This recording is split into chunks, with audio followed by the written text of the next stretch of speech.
राधे राधे। मैं अभिषेक भटनागर अपने channel God is mind पर आप लोगों का एक बार फिर से स्वागत करता हूं।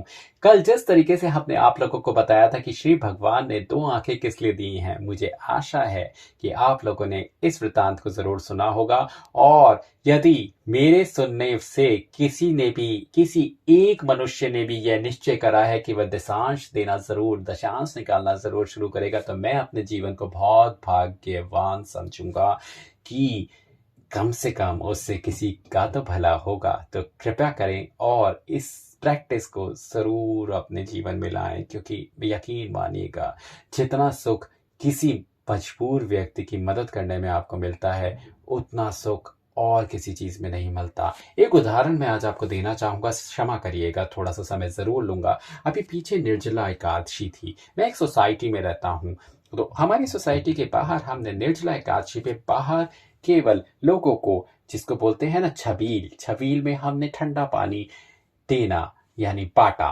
आप यकीन नहीं करेंगे, जिन जिन लोगों को हमने वो ठंडा पानी के गिलास बांटे, हर एक के मुंह से जिस तरीके से धन्यवाद की भावना निकली, यकीन मानिएगा, इतने हाथ, इतनी आशीर्वाद, इतनी शुभकामनाएं हमको उस दिन मिली कि वो पॉजिटिविटी इतना एनर्जाइज कर गई मुझको कि मैं आपको बता नहीं सकता। एक किसी प्यासे व्यक्ति को यदि आप गर्मी में ठंडे गिलास का शरबत पिला दें, तो सोचिए उसके मन से किस तरीके की अनुभूति, किस तरीके का आशीर्वाद आपको मिलता होगा। इसी तरह मैं आपको कह रहा हूं, यदि किसी जरूरतमंद की आप मदद कर दें, तो उससे ज्यादा भाग्यवान आपको बनाने वाला कोई नहीं होगा। क्योंकि आशीर्वाद एक ऐसा गहना है जो हम जितना बटोर लें उतना अच्छा होता है हमारे जीवन के लिए। तो यह निर्जला एकादशी का दिन तो एक दिन था। मैं अपने किए गए कार्य की कभी बड़ाई नहीं करता, परंतु हाँ, मैं एक बात आपको पहले भी बोली थी जो मैं करता हूँ, और मैंने अब अपना एक तरीके का इसको एक नियमावली बना ली है कि जब तक भी गर्मी रहेगी दिल्ली में, क्योंकि मैं वहीं रहता हूँ, तब तक कम से कम 5 बॉटल रोज की किसी ना किसी जरूरतमंद को ठंडे पानी की मैं जरूर दूंगा। क्योंकि गर्मी के अंदर जल दान सबसे बड़ा दान होता है। तो मैं आप लोगों से यह प्रार्थना करता हूं, जितनी भी आपकी सामर्थ्य हो, चाहे 1 बॉटल की, 2 बॉटल की, 10 बॉटल की या 20 बॉटल की, जरूर करिएगा। जलदान करना किसी को, वो भी गर्मी के मौसम में, यकीन मानिएगा, उन लोगों को जिनको आप जलदान करते हैं, जिनको आप बॉटल देते हैं सड़ी हुई गर्मी के अंदर, जब उन्हें वो ठंडे पानी की बॉटल हाथ में पकड़ते हुए, जो उनके हाथ, उनकी जो मुख पे जो प्रशंसा या हंसी जो नजर आती है, उससे ज्यादा सुख उस दिन का और कोई नहीं होता। और मेरी तो अब वो लालसा बढ़ती जा रही है कि मैं जितना हो सके उस सुख को एकत्रित करता चला जाऊं, क्योंकि मुझे तो शायद ऐसा लगता है भगवान ने मुझे एक ऐसा रास्ता दिखा दिया है कि लोगों से आशीर्वाद लेने की तो मेरे को लॉटरी मिलने लग गई है। तो इसीलिए अगर हो सके तो मेरी इस बनाई हुई, अपनी जो मैंने अपने लिए बनाई है नियमावली को, यदि आप अपने जीवन में सम्मिलित कर सके, तो मैं आपका बहुत ज्यादा आभारी रहूंगा। चलिए करते हैं आज के दिन की शुरुआत 21वें अध्याय के साथ। नारायण जी का अपने विराट रूप से एक पग में 7 लोक ऊपर के और दूसरे पग में 7 लोक नीचे की नाप लेना। सुखदेव जी ने कहा कि हे परीक्षित, वामन जी ने अपना विराट रूप बहुत लंबा व चौड़ा बढ़ाकर एक पग में 7 लोक ऊपर के और दूसरे पग में 7 लोक नीचे के नाप लिए। जब दाहिना चरण नारायण जी का ऊपर के 7 लोक नापते समय ब्रह्मपुरी में पहुंचा, तब ब्रह्मादिक देवता वह चरण देखते ही उठ खड़े हुए और विरजा नदी के पानी से उसको धोकर चरणामृत लिया। वह जल अपने सिर और आंखों में लगाकर शेष चरणोदक एक कमंडलू में रख छोड़ा। उसी पानी से गंगा जी प्रकट हुई हैं। ऋषिवर लोग जो वहां पर बैठे थे, उन्होंने चरणोदक को अपनी आंखों में लगाकर बहुत स्तुति की। देवताओं ने अपना मनोरथ पाकर बड़ी खुशी मनाई और अनेक तरह के बाजे बजाकर जय जयकार किया। क्यों नहीं खुश होंगे देवता, आखिर में उनका मनोरथ पूर्ण हो गया। उस चरणोदक की विधि पूर्वक पूजा करके आनंद मनाया। अप्सराओं ने बड़े हर्ष से नाच और गंधर्वों ने गाना आरंभ किया। विप्रचित्ति आदि दैत्यों ने विराट रूप वामन जी को देखते ही घबरा कर राजा बलि से कहा, देखो इस ब्रह्मचारी नाटे मनुष्य ने कैसा छल किया, तुम कहो तो इसे पकड़ ले। राजा बलि ने दैत्यों को उत्तर दिया कि यह परमेश्वर त्रिलोकी नाथ हैं, जो कुछ करेंगे सब अच्छा होगा, इनसे विरोध तो बिल्कुल नहीं करना चाहिए। यह बात राजा बलि की सुनकर अपने अज्ञान से सब दैत्यों ने आपस में कहा कि हमारे राजा धर्मात्मा बैठे हुए यज्ञ करते थे, सो इन ब्राह्मण ने आकर छल से उनका राज्य छीन लिया। अब हमारा राजा और हम लोग कहाँ रहेंगे। राजा बलि ने जन्म भर हमारा पालन किया है, आज छली ब्राह्मण को मारकर पृथ्वी दान या पृथ्वी छीन ले तो राजा बलि के अन्न जल से हम उर्ऋण हो जाएं। राजा दान दे चुके हैं, वे लड़ने के वास्ते नहीं कहेंगे। सब दैत्य यह सम्मति करके अपने शस्त्र सहित नारायण जी के अंग में लिपट गए। तब त्रिलोकीनाथ की आज्ञा अनुसार सुदर्शन चक्र व पार्षदों ने दैत्य को मारकर हटा दिया। जब दैत्य लोग भागकर राजा बलि के पास आए तब उन्होंने परमेश्वर की इच्छा ऐसी समझकर कि शुक्राचार्य गुरु का श्राप विचार कर दैत्यों ने से कहा कि आप लोग युद्ध मत करो, दुख व सुख प्रारब्ध से होता है, जब तुम्हारी सायत अच्छी आएगी तब फिर राज्य पाओगे। इस समय देवताओं का भाग्य उदय हुआ है, इसलिए तुम्हारा लड़ना व्यर्थ होगा। यह वचन सुनकर जब दैत्य लोग लड़ना छोड़कर भाग गए तब नारायण जी बोले, हे राजन, आपने 3 पग पृथ्वी दान दिया है और नापने में आपका संपूर्ण राज्य मेरे 2 पग से अधिक नहीं ठहरा, सो 3 पग पृथ्वी संकल्प करने के अनुसार दीजिए। 22वां अध्याय। अब देखते हैं कि राजा बलि का आगे क्या होता है। वामन जी भगवान का राजा बलि को सुतल लोक का राज्य दे देना। सुखदेव जी ने कहा कि हे परीक्षित, जब वामन जी ने 3 पग पृथ्वी मांगी और राजा बलि जो वामन भगवान के सामने सिर नीचे किए खड़े थे, मारे डर के कुछ बोल नहीं पाए कि फिर वामन जी से कहा कि हे बलि। वामन जी ने उनसे फिर कहा, यदि आप 3 पग भूमि नहीं दे सकते तो यही बात कहिए कि हम ना दे पाएंगे। यह वचन सुनकर राजा बलि ने हाथ जोड़कर विनय किया, हे त्रिलोकीनाथ, मैं अधर्मी नहीं हूं जो अपना वचन छोड़ दूं। तब वामन जी बोले कि पहले आपने अहंकार से बात कही थी कि जो चाहो सो मांग लो, कंगाल ब्राह्मण के समान 3 पग पृथ्वी क्या मांगते हो, सो अब आप 3 पग पृथ्वी नहीं दे सकते।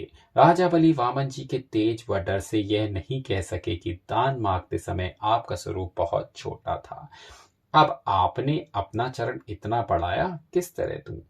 तब जब थोड़ी देर तक राजा बलि ने कुछ उत्तर नहीं दिया तब वामन भगवान ने क्रोध करके गरुड़ जी से कहा कि इसको बांध लो तो 3 पग पृथ्वी भूमि दान देंगे।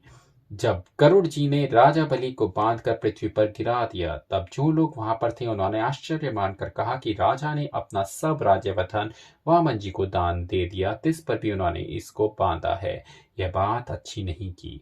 यह सुनकर नारद जी और संत कुमार जी बोले कि वामन भगवान राजा बलि की परीक्षा लेते हैं और यह अपने धर्म के सच्चे हैं या नहीं। जब फिर वामन जी ने 1 पग भूमि 3 बेर मांगकर कहा कि हे राजा, आप इंद्र से ऊपर रहना चाहते थे, सो शुक्राचार्य गुरु के शाप से आप नीचे नरक में जाएंगे। तब राजा बलि हाथ जोड़कर बोले, हे वैकुंठनाथ, मैं अपने वचन से ना फिर कर दंडवत करता हूं, आप अपना चरण मेरे मस्तक पर रखकर मेरा शरीर 3 पग पृथ्वी के बदले नाप लीजिए। कदाचित आप यह कहें कि 14 लोग आपका राज्य 2 पग नाप में ठहरा तो आपका अंग 1 पग के बराबर कैसे हो सकता है। सो आप देखिए कि जिस तरह मनुष्य का सब अंग बराबर ना होकर नाक छोटी होने पर भी बड़ी पदवी रखती है, उसी तरह यह मेरा अंग जो सब मनुष्य, सब धन, राजा और तीनों लोगों का मालिक था, सो 1 पग भूमि से अधिक पदवी रखता है। हे जगत पालक, हे द्वारिकाधीश, तुम्हारा नाम लेने से मनुष्य नरक को नहीं जाता। जब आप साक्षात ईश्वर मेरे सामने खड़े हैं तो मैं नरक को भला कैसे जाऊंगा? आपका दर्शन करने से संसार में मेरी कीर्ति अधिक होगी। जिस तरह आप हरिभक्तों पर दयालु होकर उनको अशुभ कर्मों से बचाए रखते हैं, उसी तरह अपने भक्त प्रहलाद के कुल में जानकर मेरा अहंकार, जो राज्य और धन संतान बल के मद में अंधा हो रहा था, तोड़ दिया और कृपा करके अपना चरण यहाँ लाकर गुरु के समान उपदेश देकर आप मुझे कृतार्थ करें।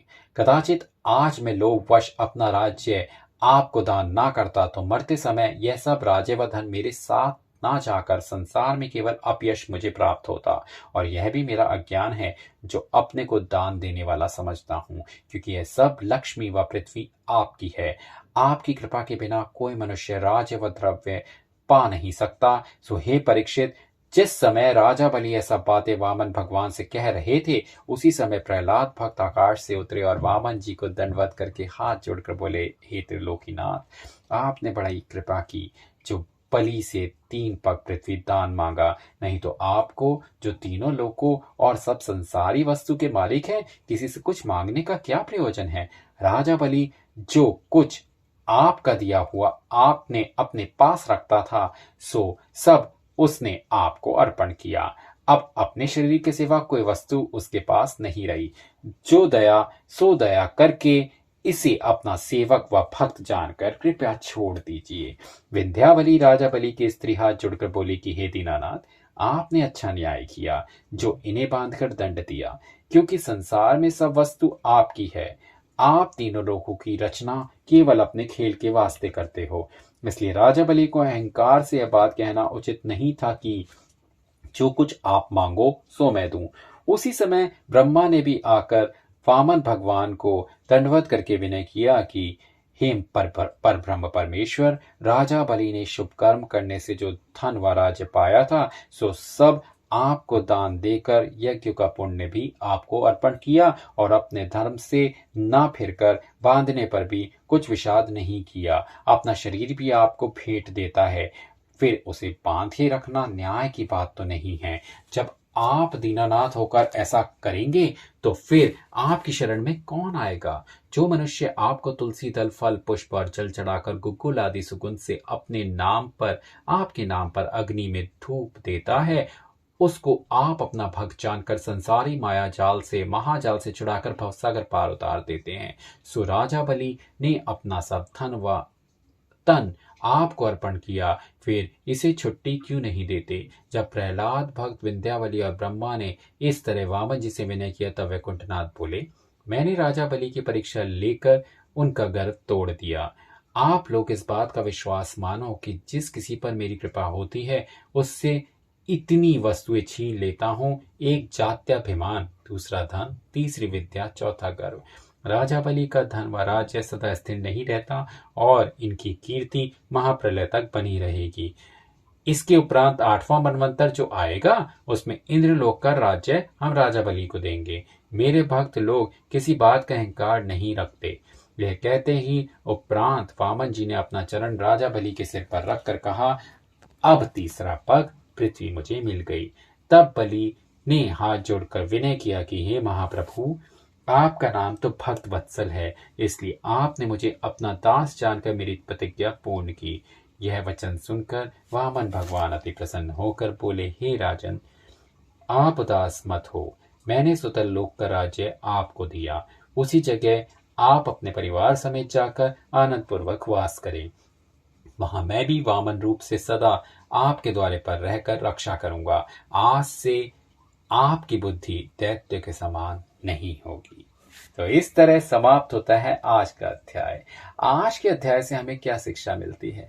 देखिए, बुद्धि तो बुद्धि है। बुद्धि यदि अच्छी संगति में रहे या अच्छे विचार को मानेंगे तो आपकी बुद्धि अच्छी होगी और आप अच्छी संगत और अच्छे कार्य ही करेंगे। परंतु यदि आप किसी को संगति में रहते हैं तो आपकी बुद्धि अच्छी होते हुए भी खराब हो सकती है। जिस तरीके से यदि राजा बलि दुर्वासा ऋषिवर की बात मान लेते तो वह भगवान को दान नहीं देते और उसके बाद में भगवान को समर्थ्य होती तो जरूर उनको मार भी देते, परंतु उन्होंने दुर्वासा ऋषिवर की बात नहीं मानकर अपने मन की सोची, यानी अपने अच्छे कर्मों से उनको यह हुई, उनकी सद्बुद्धि मिली। और उसके बाद क्या होता है, भगवान खुद सुतल लोक में उन्हें भेजकर उनके पहरेदार बनते हैं।